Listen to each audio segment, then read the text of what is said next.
बिस्मिल्लाहिर्रहमानिर्रहीम। सबसे पहले तो मैं आज इंटरनेशनल विमेंस डे की मुनासबत से तमाम ख़वातीन को, बच्चियों को, लड़कियों को, अपनी माँओं बहनों को विमेंस डे की मुबारकबाद पेश करना चाहूँगा और उसके साथ साथ अपनी उन अजीम माँओं बहनों को जिन्होंने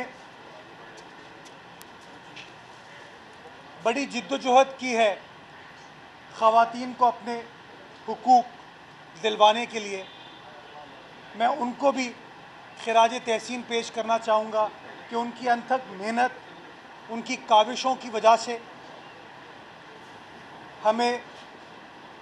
हम गोशा हैं एक ऐसे मुआशरे की तरफ जो कि सही मानों में बराबरी पर मुनहसर होगा, सही मानों में ख़वातीन को हुकूक जहाँ पर हासिल होंगे। इस हवाले से मैं मोहतरमा फ़ातिमा जिन्ना, शहीद मोहतरमा बेनज़ीर भुट्टो, बेगम नुसरत भुट्टो, आसमा जहांगीर साहिबा और ऐसी बहुत सारी और ख़वातीन जिन्होंने अपनी ज़िंदगी को एक ऐसे मुआशरे को तख्लीक करने के लिए सर्फ की, एक ऐसा मुआशरा जिसके अंदर ख़वातीन को बराबरी के हुकूक हासिल हो। मैं समझता हूँ उनकी अनथक मेहनत, उनकी जिद्दोजहद की वजह से शायद अभी तक वो आइडियल मुआशरा तो हासिल नहीं कर पाए हम, लेकिन हाँ, हम उस रास्ते के ऊपर कार फरमा हैं और इंशाअल्लाह वो पाकिस्तान जहाँ पर, वो मुआशरा जहाँ पर तमाम हुकूक बराबरी की बिना पर हासिल होंगे हमारी माँओं बहनों को, उसके लिए पाकिस्तान पीपल्स पार्टी सिंध हुकूमत गोशा है। और आपके सामने है कि माजी में पाकिस्तान पीपल्स पार्टी ने अपने फ़ैसलों से, अपनी पॉलिसीज़ से ये साबित किया है कि ख़वातीन के हुकूक की जंग सिर्फ कोई स्लोगन नहीं है पाकिस्तान पीपल्स पार्टी के लिए, लेकिन हमारे सियासी मंशूर का, हमारे सियासी फ़लसफ़े का एक अहम हिस्सा है। तो इंशाअल्लाह इस अज़म के साथ कि हम वो मुआशरा जिसका ख्वाब मोहतरमा बेनज़ीर भुट्टो शहीद ने देखा था, नुसरत भुट्टो साहिबा ने देखा था, फ़ातिमा जिन्ना ने देखा था, वो पाकिस्तान जो हम देखना चाहते हैं वो इंशाअल्लाह ज़रूर मार्ज़ वजूद में आएगा और इस काम को करने में हम सब अपना अपना किरदार अदा करेंगे। इसके साथ साथ मैं मौजूदा हुकूमत की बात करना चाहूँगा जो कि ना ख़वातीन को हुकूक देने पर बिलीव करती है और ना अवामुन नास को हुकूक देने पर बिलीव करती है, जिसने अपनी 2.5 साल पौने 3 साल पॉलिसीज़ के अंदर सिर्फ़ और सिर्फ एक चीज़ कंसिस्टेंसी के साथ की है और वो है यू टर्न।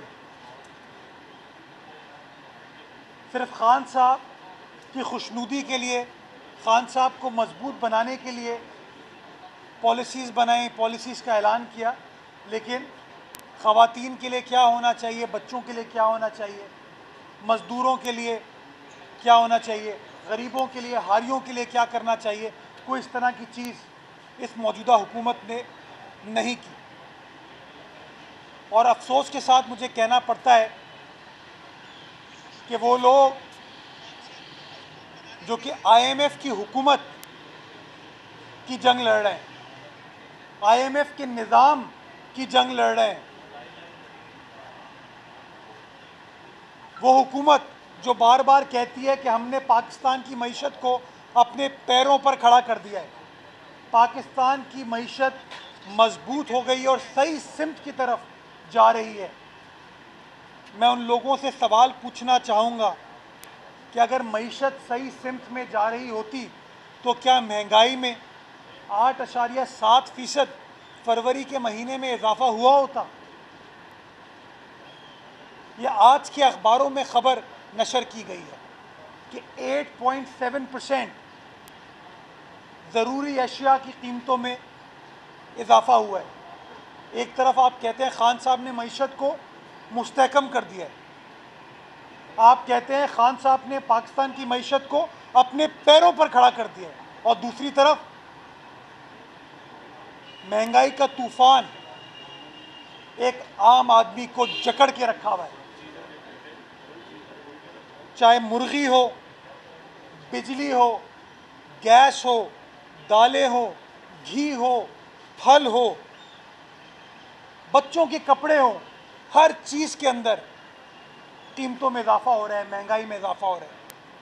और खान साहब आप कहते हैं कि मुझे ये पता है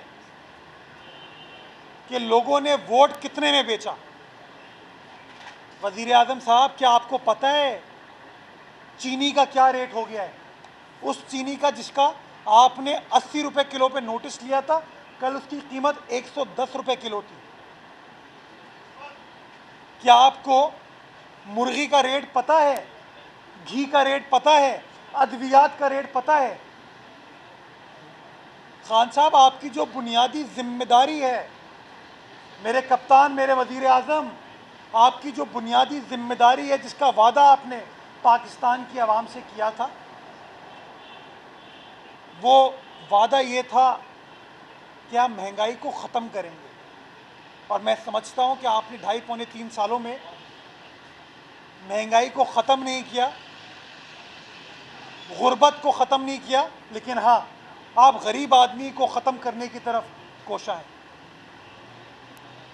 आपने रोज़गार देने का वादा किया, आप लोगों से रोज़गार छीनने की काविशें कर रहे हैं, लोगों से रोज़गार छीना जा रहा है।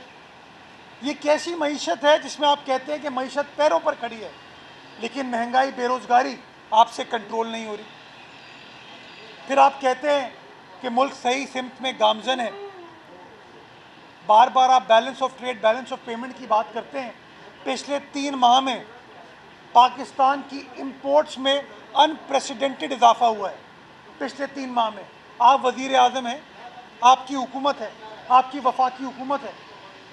आप कहते हैं मैं ट्रेड डेफिसिट को ठीक कर रहा हूँ, बार बार ट्वीट करते हैं इन चीज़ों के ऊपर आप। मैं सवाल पूछना चाहूँगा खान साहब, पिछले 3 माह में इंपोर्ट्स में जो अनप्रेसिडेंटेड इजाफा हुआ है, इसका रिस्पॉन्सिबल कौन है?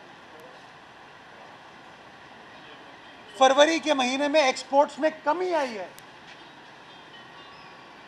ये डॉक्यूमेंटेड बातें हैं। रज़ाक दाऊद साहब ने खुद एडमिट किया है आज से 6 रोज़ पहले कि इवन एक्सपोर्ट्स के अंदर फरवरी के महीने में 4.5%, 4.5%, 4.5% कमी आई है। तो मुझे समझ नहीं आता आपकी हुकूमत किन तज़ादात पर बिलीव करती है। आप कहते हैं मईशत ठीक है, मईशत मजबूत हो गई है, लेकिन आपका वज़ीर तिजारत, मुशीर तिजारत कहते हैं कि एक्सपोर्ट्स में कमी आई है। आप कहते हैं हमने balance of trade, balance of payment को ठीक कर दिया है, ट्रेड डेफिसिट को ठीक कर दिया है। पिछले 3 माह में इंपोर्ट्स में अनप्रेसिडेंटेड इजाफा हो गया है। आप कहते हैं हमने मईशत को पैरों पर खड़ा कर दिया है, मईशत को मुस्तहकम कर दिया है। अनप्रेसिडेंटेड कर्जे आपने लिए हैं। और अभी 2 रोज़ कबल अखबार में खबर नशर हुई थी कि कितने खरब रुपए का मज़ीद कर्जा ये इमरान खान की हुकूमत लेने जा रही है। आप कहते हैं कि हमने पाकिस्तान को मजबूत बना दिया है, पाकिस्तान की इकॉनमी बूम कर रही है, आगे बढ़ रही है, और फिर वज़ीर आज़म साहब महंगाई के बारे में आप खामोश रहते हैं। आप अपने MNAs के बारे में तो कहते हैं कि उन्होंने इतने पैसे लिए, लेकिन जो चीनी की कीमतों में इजाफा है, जो चीनी के निर्ख हैं, घी के निर्ख हैं, आटे के निर्ख हैं, सब्जियों के निर्ख हैं, चावल के निर्ख हैं, अद्वियात के निर्ख हैं, उसके बारे में आप बाखबर हैं। मेरे ख्याल में पाकिस्तान की सियासी तारीख में इतना बेखबर वज़ीर आज़म कभी नहीं आया। इतना बेखबर वज़ीर आज़म जिसको कुछ पता नहीं है कि हो क्या रहा है, नहीं आया। और आपने पिछले 2.5-3 साल में देख लिया कि इनकी बेखबरी की वजह से किस तरीके का इस्तेहसाल पाकिस्तान की 22 करोड़ आवाम का हुआ है। बहुत शुक्रिया।